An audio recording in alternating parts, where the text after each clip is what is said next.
जो 65 किलोची तलवार चालवतो त्यांचं नाव येसाजी. जो 2000 सैन्याशी एकटाच लढतो त्यांचं नाव बाजी. जो एक हात तुटल्यानंतरही शत्रूशी राहतो त्यांचं नाव तानाजी. जो 8 तासात घोडा दिल्लीवरून पुण्यात आणतो त्यांचं नाव संताजी. जो शत्रूच्या छावणीत घुसतो आणि शत्रूच्या छावणीचा कळस कापून आणतो त्यांचं नाव धनाजी. जो दाण्या वाघाला समोर जातो आणि त्याला उभास पाडतो त्यांचं नाव संभाजी. आणि जो या सगळ्यांना एकत्र करून स्वराज्याचं तोरण बांधतो त्यांचं नाव शिवाजी.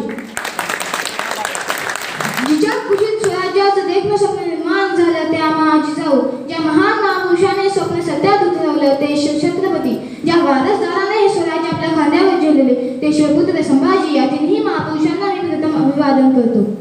दिला तर दणकाच तोडला तर मनकाच. अरे दिला तर दणकाच तोडला तर मनकाच. बोलेल तर एकदाच आणि झुकेल तर मुजराच. तो फक्त शिवछत्रपतींना शिवछत्रपतींना. इथे उपस्थित सर्व मराठ्यांनो, स्वराज्याच्या सुपुत्रांनो, मी आज तुमच्यासमोर एका महान महापुरुषाची गाथा उभारणार आहे ज्याचा मलाच नाही तुम्हालाच नाही तर संपूर्ण महाराष्ट्राला अभिमान आहे. हवे वेगाने नव्हे तर हवेपेक्षाही वेग ज्याचा जास्त होता. अरे हवे वेगाने नव्हे तर हवेपेक्षाही वेग ज्याचा जास्त होता.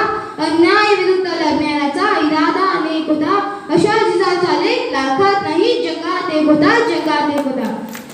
खरं तर ज्या मातीमध्ये आपण राहतो ते माती नेमकी कशी. ज्या महाराष्ट्रात आपण राहतो तो महाराष्ट्र नेमकी कसा. महाराष्ट्र म्हणजे मराठी मनाचा मावळी इतिहास. मनाच्या एक दिलाचा शक्तीचा प्रयत्न